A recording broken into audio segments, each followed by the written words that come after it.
Hello friends, welcome to easy notes for you online study channel. आप सबके अपने YouTube channel पे आप सभी का बहुत बहुत स्वागत है। फ्रेंड्स, यहाँ पर हम लोग अभी जो लेटेस्ट अपने क्वेश्चन पेपर हैं उनको सॉल्व कर रहे हैं। ठीक है, अभी कुछ मैंने क्वेश्चन सॉल्व करवा भी दिए हैं, लेकिन आज हमारे पास एक और क्वेश्चन पेपर आया और वो 13 अक्टूबर का था। तो 13 अक्टूबर 2022 शिफ्ट 1 का ये क्वेश्चन पेपर जो लोग भी सॉल्व करना चाहते हैं जल्दी से अपने अपने हैंड रेस करिए। देखना चाहते हो कि 13 अक्टूबर 2022 को यूजीसी नेट पेपर 1 में कैसा क्वेश्चन आए, किस तरीके से उनको सॉल्व किया जाएगा, तो जल्दी से अपने अपने हैंड को रेज करिए। जल्दी करिए, कौन कौन देखना चाहता है 2022 के अक्टूबर के क्वेश्चन पेपर को।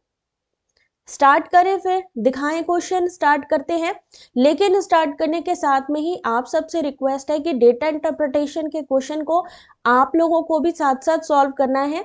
तो कॉपी पेंसिल लेकर के बैठो अपने साथ में। ठीक है, चलो स्टार्ट करते हैं भाई, ज्यादा टाइम नहीं वेस्ट करेंगे आप लोगों का। यहाँ पर आज हम लोग 13 अक्टूबर 2022 शिफ्ट 1 का जो पेपर 1 है उसको सॉल्व करने जा रहे हैं। क्वेश्चन नंबर 1 आपके सामने है, स्क्रीन पे है। यहां पर डेटा इंटरप्रिटेशन का एक क्वेश्चन पूछा गया था। ध्यान से देखिए सब लोग प्रॉपर। यहां पर जब आप प्रैक्टिस कर रहे हो, जब आप यूजीसी नेट की तैयारी कर रहे हो, तो बहुत जरूरी होता है ये जानना कि अभी कौन सा लेटेस्ट क्वेश्चन पेपर आप लोगों से पूछा गया। ठीक है, 13 अक्टूबर को एग्जाम था, क्या बात है बेटा, ये वाला क्वेश्चन आया था शिफ्ट 1 में। यहां पर क्या दिया गया है, 2019 और 2020 के यहां पर डेटा दिया गया है, देख सकते हो 2019 2020। करना क्या है यहाँ पर कि 2019 में उत्पादित कारों की कुल संख्या यानी प्रोडक्शन कितना हुआ कारों का, 4,50,000। कभी भी डेटा इंटरप्रिटेशन के क्वेश्चन डायरेक्टली यहां से मत सॉल्व करने लगना। सबसे पहले स्टेटमेंट देखना कि स्टेटमेंट आपको क्या बोल रहा है। कई बच्चे क्या करते हैं, नीचे डीआई के क्वेश्चन को सॉल्व करना स्टार्ट करते हैं और होता क्या है, उनको समझ ही नहीं आता क्वेश्चन क्या है। राधे राधे निधि, किरण, आ रही है बात समझ में? मेरे साथ साथ सॉल्व करते चलो बेटा, जिसको भी जेआरएफ चाहिए। 2020 में 2019 में 4,50,000 कारें जो हैं उन्होंने प्रोडक्शन किया। 2020 में कितनी कारें थी, 5,20,000। अब टाइप्स ऑफ कार यानी कार ए, कार बी, कार सी, कार डी और ई। ठीक है, परसेंटेज में मान लीजिए 2019 में अगर हमें ए कार के बारे में पता करना है तो हमें क्या करना होगा, जो 4,50,000 जो डेटा है 2019 का, उसका 15% निकाल लोगे तो तुम्हें पता लग जाएगा कि 2019 में जो ए टाइप की कार थी वो कितनी थी। आया था क्वेश्चन ये वाला, सही हुआ था। तो बच्चे जल्दी से यहाँ पर क्वेश्चन नंबर 1 आपके सामने है, सॉल्व करना शुरू करिए। यदि बी प्रकार की कारों का प्रतिशत उत्पादन 2020 में 2019 के समान ही रहा। अब किसकी बात हो रही है, 2019 की बात हो रही है, में बी कार यानी इसकी बात हो रही है। बी कार इन्होंने कहा 2020 का जो प्रोडक्शन था, अगर हम मान लें कि 2019 के समान ही रहा, यानी कितना रहा, 25%। कितना रहा, 25%। तब 2020 में उत्पादित कारों के बी प्रकार की संख्या क्या होगी, बहुत आसान है। 2019 का 4,50,000 कारें थी, तो 4,50,000 कारों का आपने 25% निकाल लेना है। 30% नहीं, 25%, क्योंकि 2019 के डेटा के अनुसार काम करना है।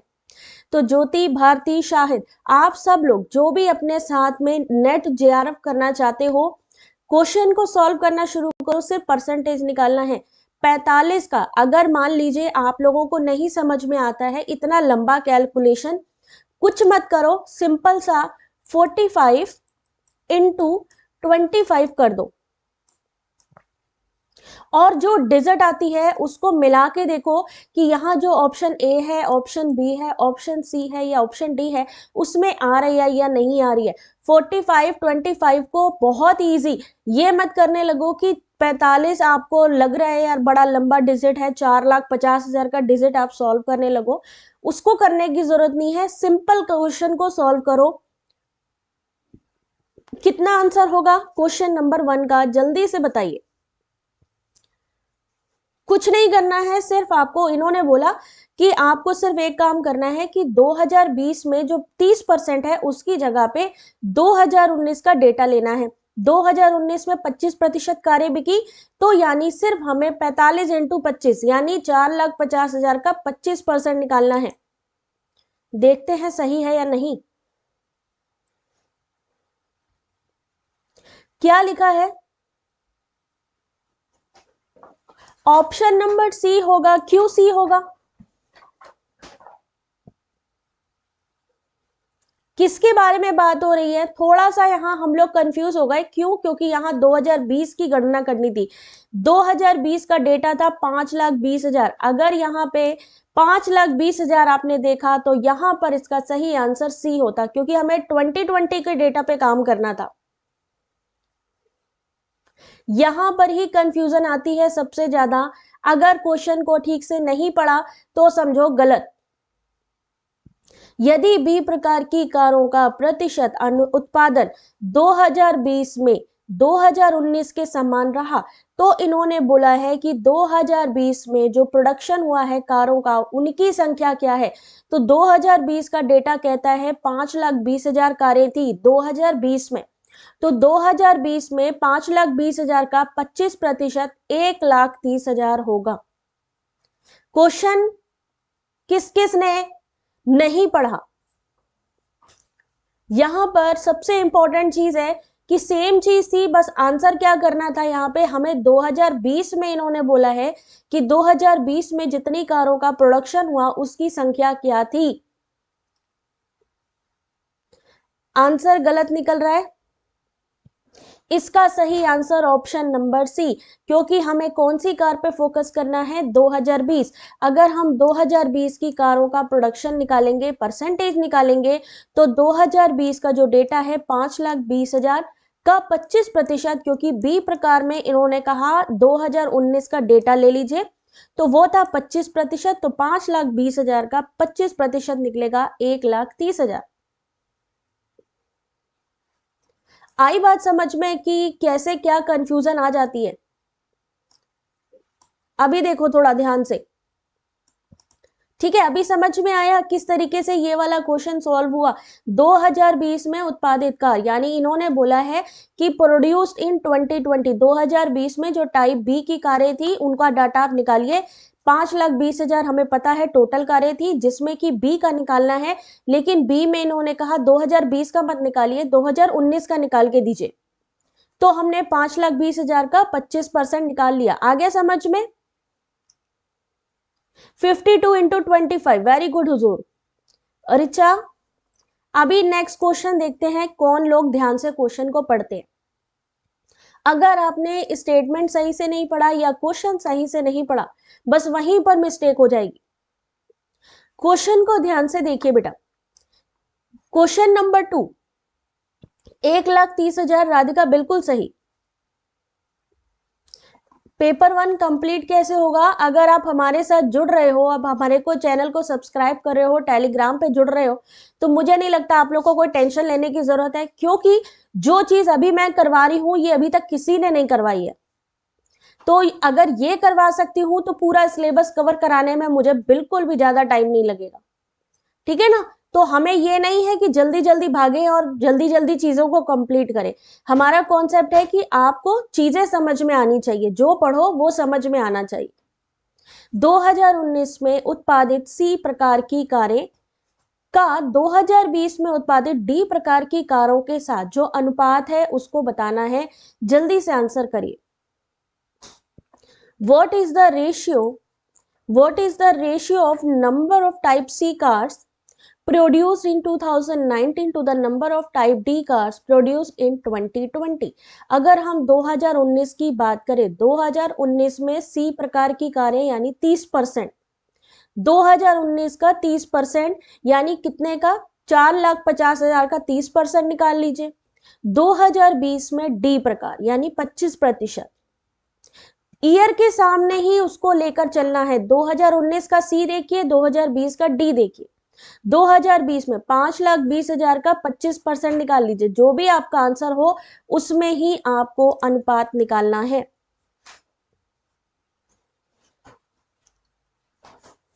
क्या परसेंटेज निकालना सिखाएं? बहुत ज्यादा डिफिकल्ट नहीं है बेटा, बहुत ज्यादा बिल्कुल डिफिकल्ट नहीं है। आपको क्या करना है, जैसे कि 4,50,000 है, कभी भी ज्यादा आप टेंशन में मत पड़ो, ज्यादा लेंदी प्रोसेस में बिल्कुल मत जाओ। बस किस चीज को ध्यान रखना है, 2019 और सी, यानी 2019 हमारा ये रहा, इसका है 30%, यानी 45। इससे इजी कुछ नहीं होगा बेटे, इससे इंटू 3 कर दो या 30 कर दो, ठीक है। या फिर 2020, ये पहले का निकलेगा, 2020 में डी यानी 25%। अब आपने क्या करना है, 52 इंटू, इतना इजी कर सकते हो, ये सीधा सीधा सिंपल सा 45 इंटू 30, 52 इंटू 25, टोटल कर लीजिए, जल्दी बताइए कितना आंसर होगा। 135 130, सिंपल सा है, कितना 135 130, और उसको भी सिंपलीफाई करो, यहां से इसको 3 जीरो यहां हटा दो, 3 जीरो यहां हटा दो, 135 130, 5 से भाग देकर देखो निकलेगा कि नहीं निकलेगा। 2019 में सी प्रकार की कारों की संख्या 4,50,000 का, यानी 45 अगर इंटू 30 कर दोगे कितना आएगा, 135। 52 इंटू 25 कर दोगे आएगा 130। यही चीज यहाँ पे है। अब 0 0 लगा के कॉम्प्लिकेशन बढ़ानी है ज्यादा, या अगर आपको लगता है ये सिंप्लीफाई करके बहुत जल्दी प्रोसेस है तो यही करो, फिर 5 से डिवाइड कर दो बेटा, 27 26 आपका करेक्ट आंसर होगा। यहां पे किसको समझ में नहीं आई कि क्या किया गया, किसको किसको समझ में नहीं आया, जल्दी बोलो भाई, किसको किसको समझ में नहीं आया कि इस क्वेश्चन में क्या किया गया है। आ गया समझ में, 27 26 कैसे निकला। 2019 का टोटल है 4,50,000, 4,50,000 कारों को लिख दिया। सी निकालना है 2019 का 30%, सेम ऐसे ही 2020 का 5,20,000 का 25% निकाल लिया। टोटल किया कितना होगा, 135। 3 जीरो किनारे किनारे कर दो यार, 3 जीरो को उधर काटो, 3 जीरो को उधर काटो। कुछ लोग पता है क्या करते हैं एग्जाम में, मैं वो भी बता दूं, कुछ जीरो पता है क्या करते हैं, 4,00,000 अगर 50,000 लिखा हुआ है तो कुछ ऐसे महान हस्ती भी होते हैं जो इसको 0 0 0 मल्टीप्लाई करना शुरू कर देते हैं। कुछ ऐसे महान भाव भी हैं जो 0 0 0 0 भी मल्टीप्लाई करना शुरू कर देते हैं, जिसकी वजह से जब तक समझ में आता है कॉन्सेप्ट तब तक की टाइम ही निकल जाता है। पलक नहीं आया, यहाँ पे सॉल्व हो जाता है, खुशबू आगे नहीं होता। ऐसा नहीं करना है भाई यार, इतनी इजी चीजें मैं बता रही हूँ बेटा आप लोगों को, कुछ नहीं करना है। आप यहाँ पर इस 45 को काउंट करिए, यहाँ पे 30 को काउंट करिए, यहाँ पे 52 इंटू 25 कर दीजिए, वही आंसर होगा जो यहाँ पे 130 135 करके देखो आ रहा है कि नहीं आ रहा। मैं गलत बोल रही हूँ तो भी बता दो। हेलो शहजादी। अच्छा अभी दूसरा क्वेश्चन देखो, देखो समझ में आता है कि नहीं। क्वेश्चन नंबर 3, अब इसको सॉल्व करके देखो बेटा आता है कि नहीं आता है। ये 13 अक्टूबर शिफ्ट 1 का क्वेश्चन पेपर है। 13 अक्टूबर मतलब समझ रहे हो, दिसंबर चल रहा है, 1 महीने पहले का क्वेश्चन पेपर आप लोग सॉल्व कर रहे हो। और जिसको भी मजा आ रही हो जल्दी से वीडियो को एक लाइक फटाफट कर दो, अपने ग्रुप में शेयर कर दो वीडियो को, सब्सक्राइब नहीं किया है तो सब्सक्राइब कर लो। 2019 और 20 के बीच में सी प्रकार की, यानी 2019 2020 में 30% सी का है, 25% सी का है। बस करना क्या है, 4,50,000 का 30%, 5,20,000 का 25% कर दीजिए। अंतर बताना है तो आपस में सिर्फ माइनस करना है। हो गया ना, करके देखो बेटा। अभी मैं देखो तुम लोगों को इससे इजी कुछ नहीं होगा। अब देखो समझो, इन्होंने कहा है हमें सिर्फ सी पे काम करना है, किसके लिए, 2019 और 2020 के लिए। 2019 में इन्होंने बोला 4,50,000, तो हम 45 को लिख लेंगे केवल, का कितना 30% इंटू 30 कर दो बेटा। अब 2020 में भी इन्होंने बोला है तो क्या करेंगे, 2020 की अगर हम बात करें तो कितना है, 5,20,000, तो हम इसको सिर्फ 52 लिख लेंगे, ठीक है। इंटू क्या कर देंगे अब हम 25%, हमने ना तो यहाँ पर परसेंटेज का साइन लगाया है, ना हमने 0 0 करके टेंशन को बढ़ाया है। हमने सिर्फ इतना कहा 45 इंटू 30 कर दो, 52 इंटू 25 कर दो। इसका जो आंसर होगा आपस में उसको माइनस कर दीजिए, आपका आंसर आ जाएगा, बस दैट्स इट। 5000। भाई साहब क्या बात है, यही तो मैं कह रही हूँ यार, तुम लोग कर सकते हो, तुम लोग पता नहीं क्यों सोचते हो कि होगा नहीं। होगा यार, हुआ ना, अभी आया समझ में। अब देखो यहां पर यही चीज तो बोली थी, अगर आप 45 इंटू 30 करोगे तब भी 135 आएगा, 52 इंटू 25 करोगे बेटा तो 130 आएगा। आपस में 135 और 130 को कर दोगे तो पता लग जाएगा कि दोनों के बीच में 5 का गैप है। 5 का गैप है, आगे की जीरो हमने अगर मेंशन नहीं किए हैं तो यानी हमारी फिर भी डिजिट जो मिलेगी 5000। किस किस को समझ में आया, किस किस को मजा आ रहा है, जल्दी से बताओ जरा, थम्स अप करो जिसको मजा आई। डाटा इंटरप्रिटेशन 2022 का क्वेश्चन पेपर सॉल्व करने में आप में से कितने लोगों को मजा आ रही है ये बता दो बस। अच्छा लग रहा है, समझ में आ रही है चीज। जो बच्चे नए हैं, जिनको अभी तक जिन्होंने नहीं पढ़ा है कॉन्सेप्ट, थोड़ा सा उनको डिफिकल्टी लग सकती है, बट अदरवाइज अगर आप थोड़ा भी मैथमेटिकल जानते हो तो आराम से कर लोगे ये, बिल्कुल यस। क्लास सेव रहेगी, आप इसको रिपीट करके देखोगे तो और जल्दी समझ में आएगा। मीना गुड इवनिंग बेटा। जो लोग मुझसे कहते थे आज से 2 साल पहले कि मैडम मेरे को ना वो डेटा इंटरप्रिटेशन के क्वेश्चन नहीं आते, आज के डेट में वो लोग खुद कहते हैं कि मैम यार ये तो हलवा था, हम लोग समझे ही नहीं इसको। अच्छा अभी मान लो ये क्वेश्चन घुमा दिया गया, लास्ट क्वेश्चन, एक क्वेश्चन स्किप हो गया है, वो चलो मैं बाद में दिखा दूंगी। बट अगर मान लीजिए क्वेश्चन नंबर 4 आ गया, अब क्वेश्चन नंबर 4 क्या है कि 2019 और 20 के दौरान सभी उत्पादित कारों के ई प्रकार की 85% कंपनी द्वारा बिक्री की गई।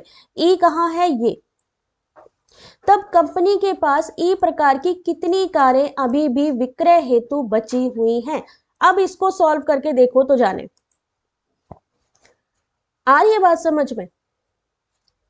लाइक भी कर दो भाई, वीडियो को भी लाइक कर दो जल्दी से, अगर समझ में आ रही है आराम से।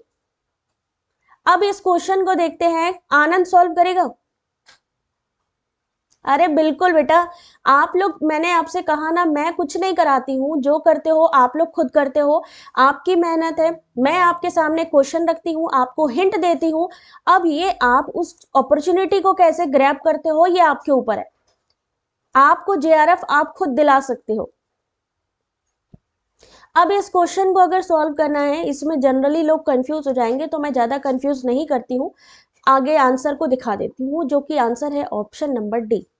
इन्होंने कहा 2019 और 2020 के दौरान उत्पादित ई प्रकार, ई प्रकार कहाँ है हमारा, ई यहाँ है यानी 20%, और आपका 10%, 4,50,000 का यानी 2019 का 20% निकाल लीजिए, 2020 का 10% निकाल लीजिए, यही चीज तो है ना, और उनको जोड़ लिया हमने तो जोड़ के बना 1,42,000।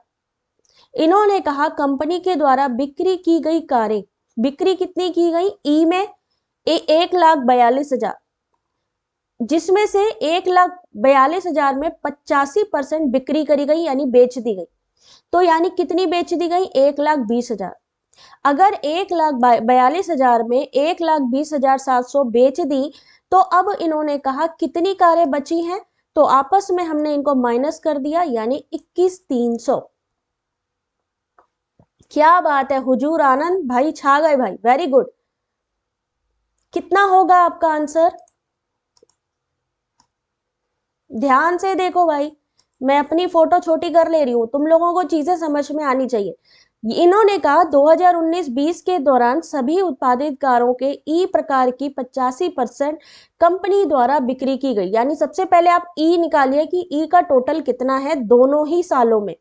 तो आपने क्या किया, 2019 के लिए आपको पता है 4,50,000 से परसेंटेज निकालना है, और 2020 में 5,20,000 से, तो ई का परसेंटेज 4,50,000 का 20%, 5,20,000 का 10% निकाला। टोटल कर लिया तो हमें पता लगा जो ई है, ई टाइप की कारें 1,42,000 थी, जिसमें से 85% बिक गई, यानी 1,20,700 बिक गई। तो हमारी कितनी कार बची? 1,42,000 में आप 1,20,000 घटा दोगे तो 21,300। आ गई समझ में? ऐसे ही कर रहे थे ना? Thank you Veenu. बेटा आराम से सब समझो, यहाँ पे कोई कंफ्यूजन नहीं होने वाली है, और ये पीडीएफ भी मिलेगी आप लोगों को। बट अब ये वाला क्वेश्चन आ गया, देखो भाई जरा ध्यान से, क्वेश्चन नंबर 5, जरा इसको जरा सॉल्व करो भाई। क्या करेगा कोई भाई इसमें? बहुत ही आसान क्वेश्चन है, थोड़ा सा पढ़ के सॉल्व करोगे तो सब समझ आएगा। यहाँ पे रिसर्च फॉर्म यानी टाइप्स ऑफ रिसर्च दिया हुआ है और उनकी डिस्क्रिप्शन दिए हुए हैं। क्वालिटेटिव, क्वांटिटेटिव, ट्रायंगुलेशन और मेटा एनालिसिस। मैचिंग करनी है। अब देखते हैं कितने लोग इस मैचिंग का आंसर कर पाते हैं। टाइम स्टार्ट करती हूं अब।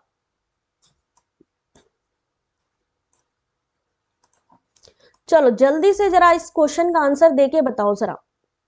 आगे अब जूम कर दे जरा सा, 1 मिनट होल्ड करो बेटा, जूम कर दे रही। शोध के प्रकार, क्वालिटेटिव रिसर्च, क्वांटिटेटिव, ट्रायंगुलेशन और पराविश्लेषण, जिसे हम मेटा एनालिसिस कहते हैं। यहां से आप लोग थोड़ा सा देख लीजिए, उसके बाद मैं ऑप्शन दिखाती हूं आप लोगों को। अभी दिख रहा है ना प्रॉपर सबको? इसीलिए कहती हूँ कॉपी पेन से नोट डाउन कर लिया करो, जिससे कि अगर ऑप्शन मेरे को अलग से दिखाने पड़े तो तुम लोगों को डिफिकल्टी नहीं होने पाए। बी होगा कंफर्म? क्वेश्चन नंबर 5 बिल्कुल सही है आप, ऑप्शन नंबर बी। गुणवत्ता परक शोध, जिसे हम कहते हैं क्वालिटेटिव गुणात्मक, उसमें क्या होता है? इंटरप्रेटिव यानी निर्वचनात्मक होती है। क्वांटिटेटिव कैसी होती है? क्वांटिटेटिव का ही हम सांख्यिकी विश्लेषण यानी स्टैटिस्टिकल एनालिसिस करते हैं। ट्रायंगुलेशन, जहां 2 से ज्यादा विधियों का प्रयोग करते हैं। ठीक है, रिसर्च में जब 2 या 2 से ज्यादा विधियों का यानी बहुविधि का जहां पर प्रयोग किया जाए तो वहां पे क्या हो जाएगा? ट्रायंगुलेशन हो जाएगा। ट्रायंगुलेशन से क्वेश्चन भी आता है। और Meta analysis, file drawer problem, option number 1 सही आंसर, ऑप्शन नंबर बी। छा गए भाई तुम लोग। क्वेश्चन नंबर 6 जरा बताना। अभी जूम कर रही हूं मैं, क्वेश्चन को पहले बेटा पढ़ लो। क्वेश्चन नंबर 6 आपके सामने।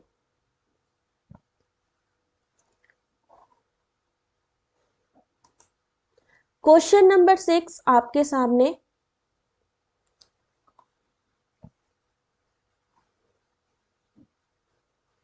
देखते हैं ये क्वेश्चन कौन सॉल्व करेगा। 13 अक्टूबर का ये क्वेश्चन पेपर है।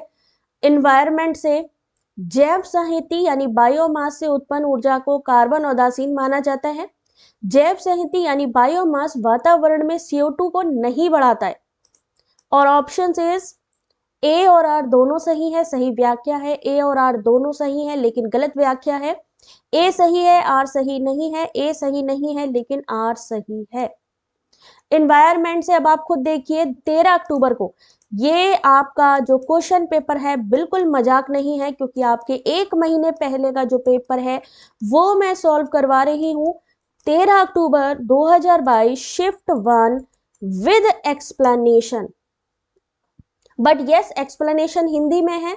थोड़ा सा इंग्लिश वालों को इसमें थोड़ा सा इशू हो सकता है। क्या आंसर होगा? ए सही है लेकिन आर सही नहीं है।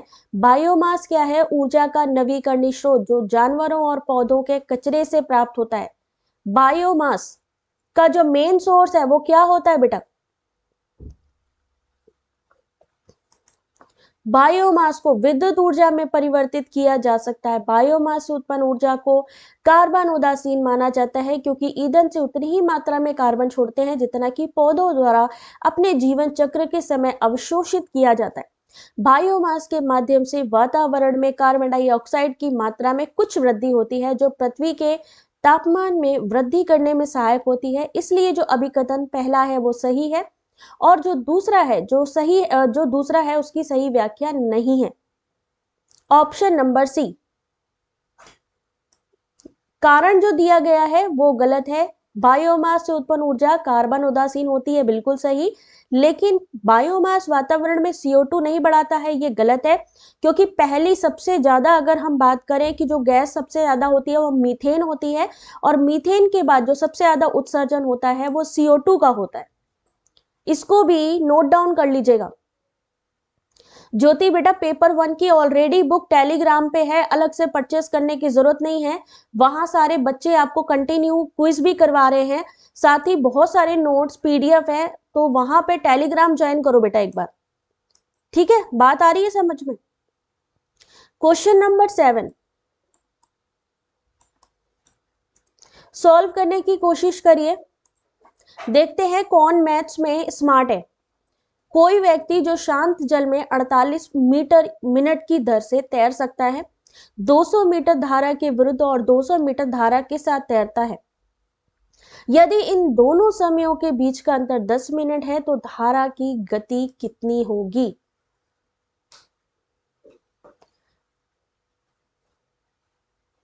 जल्दी से इस क्वेश्चन का आप लोग आंसर करिए, क्योंकि मैथमेटिकल ऐसे क्वेश्चन भी आपको एग्जाम में देखने को मिलेंगे।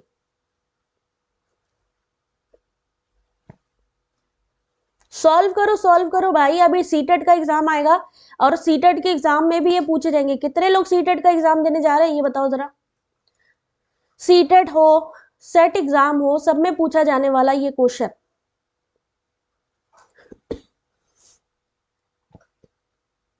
तीस मीटर, 31 मीटर, 29 मीटर या 32 मीटर? मेकिंग वेव सी, खुशबू सी। चलिए देखते हैं इन लोगों का सही आंसर है या नहीं। बेटा डी आंसर सही होगा इसका। जब हमें धारा की गति पता करनी है तो हम जो फॉर्मूला x मीटर प्रति मिनट के अनुसार लगाएंगे, यानी धारा के साथ अगर हम गति की बात करें तो 48 मीटर की दर से तैर सकता है, तो 48 प्लस x मीटर मिनट। धारा के विरुद्ध की अगर हम बात करें 48 माइनस x मीटर मिनट, क्योंकि दोनों समय के बीच का अंतर कितना है? 10 मिनट का अंतर है। तो क्या करेंगे, 200 मीटर की धारा के साथ तैरता है तो 200 लिखिए ऊपर नीचे, 48 minus x minus 200 upon 48 plus x, अंतर कितना है? 10 का। समीकरण को हल करो, 32 मीटर प्रति मिनट के हिसाब से इसका ये आंसर सही होगा। सॉल्व करके देखो एक बार इस क्वेश्चन का सही आंसर क्या निकलेगा। हो सकता है यहाँ पे गलत आंसर भी हो, तो कभी भी ये मत सोचो कि कोई चीज हमेशा करेक्ट है। कभी भी किसी से भी गलती हो सकती है, इसलिए उसको जरूर, KVS का एग्जाम दे रहे हो, वेरी गुड, तो इसलिए जल्दी से सॉल्व करके चेक करके बताया करो कि नहीं यार ये चीज सही है कि गलत है। ऐसा तो नहीं है कि मैम ने गलत करा दिया क्वेश्चन। राधिका, चलो अभी देखो बेटा नेक्स्ट क्वेश्चन। क्वेश्चन नंबर 8 देखते हैं कौन सॉल्व करता है। बच्चों वाला क्वेश्चन आ गया ये तो। क्वेश्चन नंबर 8 आपके सामने। Question is IIT Bombay X is a non-profit MOOC platform developed by IIT Bombay using the open source platform, यानी मुक्त स्रोत प्लेटफॉर्म का उपयोग करते हुए IIT बॉम्बे के द्वारा विकसित IIT बॉम्बे एक गैर लाभकारी मूक प्लेटफॉर्म कौन सा है?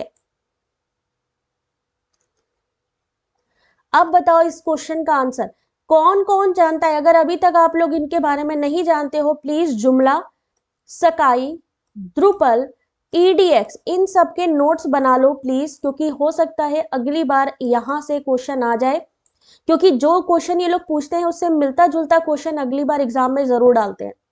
तो ये अभी तो रिसेंट वाला जो है क्वेश्चन पेपर है, तो आप लोग समझ सकते हो द्रुपल पहले भी पूछा जा चुका है ना।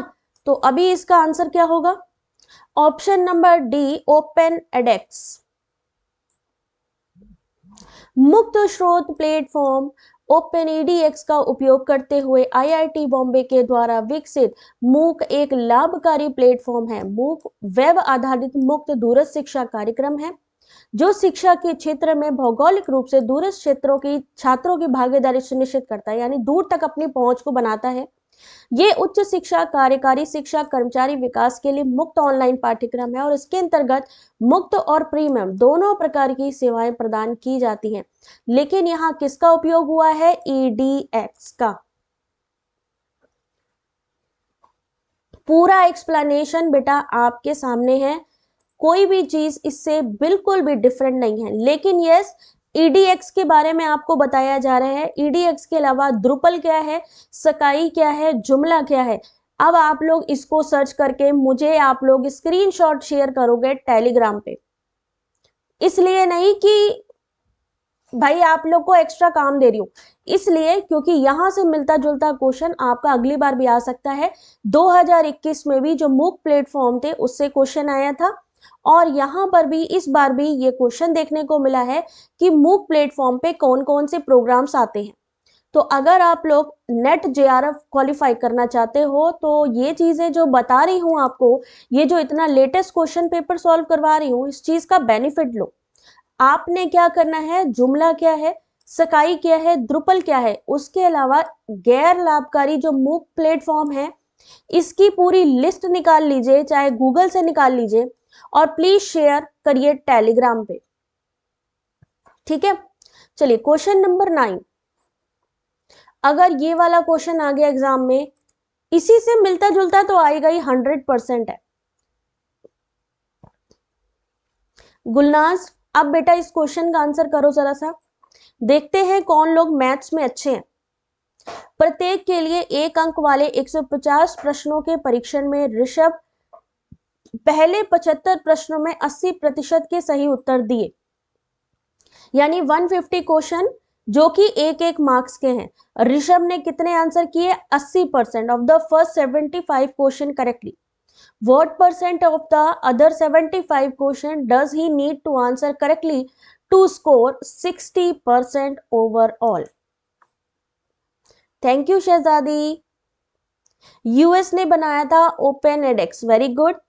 इन सब के नोट्स बनाना बेटा, देखो ये चीजें जो बताई जा रही है ना ये बहुत इंपॉर्टेंट है, क्योंकि ये जो है ये नया पैटर्न है और हमें नया पैटर्न तो फॉलो करना ही करना है।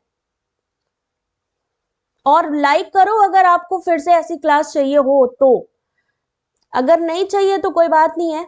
ये 2022 का लेटेस्ट क्वेश्चन पेपर, 60% प्राप्तांक प्राप्त करने के लिए शेष 75 प्रश्नों में कितने सही उत्तर देने होंगे, यही तो बोला इन्होंने कि अगर 60% उसको मार्क चाहिए, 75 में उसने 80% सही किया, तो बाकी के जो 75 प्रश्न बचे उसमें कितने सही उत्तर देने। तो क्या करेंगे, 80% का 75 प्लस x%, क्योंकि हमें पता नहीं है कितने सही उत्तर देने हैं, इंटू प्लस 75 कर देंगे, x% इंटू 75। कितना निकालना है? 150 का 60%। 150 का 60% कितना हुआ? 90। इनका सॉल्यूशन निकालेंगे तो कितना होगा? 60 प्लस 15/20x। इसको सिंप्लीफाई करिए, सही आंसर होगा 40%। मैथ्स अच्छी नहीं है? अच्छा, अगर PDF ये दी जाएगी जब आप लोग इसको पढ़ोगे, नहीं बेटा अभी मैं पेपर 2 को टीच नहीं करा रही हूँ बेटा, लेकिन यस टेलीग्राम ग्रुप है जहां पर आप लोग एक दूसरे के साथ में चीजें डिस्कस कर सकते हो। बिल्कुल बिल्कुल, इसका PDF नहीं, वेबसाइट पे मैं इसलिए शेयर करती हूँ बेटा क्योंकि बहुत से बच्चे हैं जो टेलीग्राम पे नहीं है अपने, है ना, तो क्या होगा कि उनको फिर नहीं मिल पाती है। क्वेश्चन को सॉल्व करके देखना, समझ में आएगा यार, कोई टेंशन नहीं है। अच्छा ये वाला तो मजाकिया क्वेश्चन आ गया, मुश्किल से 30 सेकंड लगेंगे आई थिंक इसको सॉल्व करने में। 2022 13 अक्टूबर, क्वेश्चन को सॉल्व करो बेटा। फाइल एक्सटेंशन दी गई है MP3, XLS, JPEG, MDB। File type image, music, database, spreadsheet, matching. Answer करिए जल्दी से। हर हाल में JRF चाहिए, बिल्कुल। जो क्वेश्चन आपको डाले जा रहे हैं वो क्वेश्चन अगर आप ध्यान से पढ़ लोगे तो वो पक्की बात है यार आपको हेल्प करेगा ही करेगा। मोस्ट वेलकम ज्योति। और अभी मैं टेलीग्राम की मैंने लिस्ट वो लिंक भी शेयर करी है, उसको प्लीज आप लोग चेक कर लो और ज्वाइन कर लो। वीडियो के डिस्क्रिप्शन पर भी लिंक है। जूम कर दें, कोई बड़ी गल नहीं है, 1 मिनट होल्ड करो। लो भाई, अब तो सॉल्व करो। आपको पता है MP3 क्या होता है? जब आप गाना सुनते हो, जब आप गाना सुनते हो तो जो फाइल फॉर्मेट होता है बेटा कौन सा होता है? MP3। अगर आपको पता है कि आपकी जो MP3 फाइल डाउनलोड होती है म्यूजिक के लिए होती है। XLS, .doc, ये किस में आता है आपका? XLS स्प्रेडशीट, जिसको हम एक्सेल शीट भी कहते हैं। JPEG इमेज से रिलेटेड है। और MDB डेटाबेस, इसका मतलब क्या हुआ? MP3 ऑप्शन नंबर 2 ऑप्शन तो यहां पर भी दिख रहे हैं। MDB डेटाबेस यानी ऑप्शन नंबर बी सही है भाई, इसका ऑप्शन नंबर बी सही है। लेकिन अगर मान लीजिए उन्होंने पूछा कि JPEG का फुल फॉर्म क्या होता है, कौन बताएगा मुझे JPEG का फुल फॉर्म? JPEG का फुल फॉर्म कौन बताएगा? 100% बी है, बिल्कुल सही।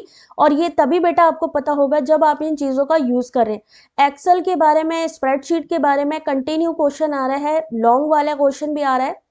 तो ये सब चीजें आप लोग आराम से, JPEG इमेज के लिए होती है, बट बेटा इसका फुल फॉर्म क्या होता है? जल्दी से इसका फुल फॉर्म बताइए। JPEG का फुल फॉर्म, अपना अपना एंड्रॉयड लिए हो सब लोग, उसको यूज करो बेटा।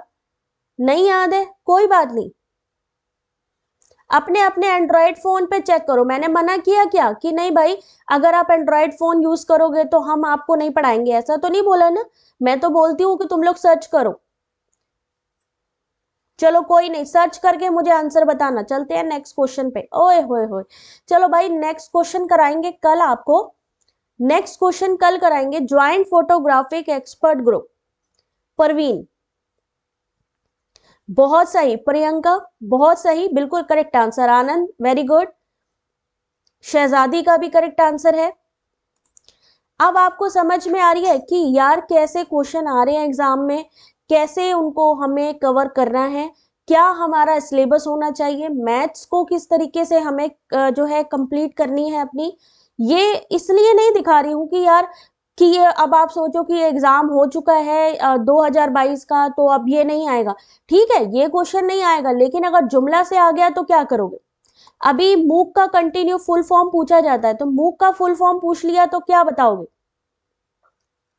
लक्ष्मी यहां पर देखो बेटा, अगर आपको टेलीग्राम का लिंक नहीं हो रहा है तो UGC नेट पेपर 1 प्रिपरेशन, इस बिना स्पेस दिए इसको सर्च कर लो। UGC नेट पेपर 1 प्रिपरेशन, इसको डायरेक्टली आप सर्च कर लो टेलीग्राम पे, तो भी आप ज्वाइन कर लोगे। थैंक यू मेकिंग वेव्स, हुजूर, रुचि, जल्दी से भाई वीडियो को लाइक भी कर दियो। अरे बच्चे आप लोग इतने प्यार से पढ़ते हो यार, तो मुझे तो प्यार से पढ़ाना ही है फिर। ये क्लास बेटा रात को होती है 8:30 9 बजे के बीच में। ठीक है, तो आप लोग कल से फिर से ज्वाइन कल। अच्छा ये बताओ कल किस किस को देखनी है? कल इसको कंटिन्यू करें कि लेक्चर क्लास करें? जल्दी से बताओ, कल यही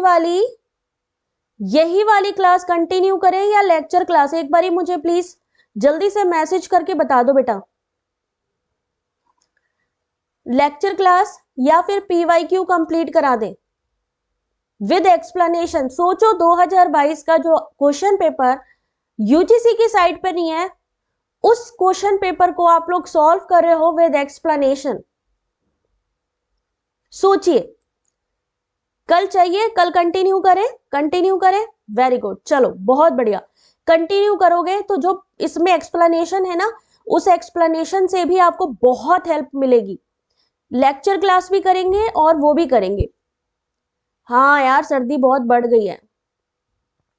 ठीक है, ये वाली क्लास PYQ कंटिन्यू करेंगे और जो लेक्चर क्लासेस हैं उसको भी कंटिन्यू करेंगे। इसलिए बिल्कुल टेंशन मत लो, कल मिलते हैं आपसे फिर से। तब तक के लिए वीडियो को लाइक शेयर सब्सक्राइब करें। Thanks for watching, God bless you बेटा।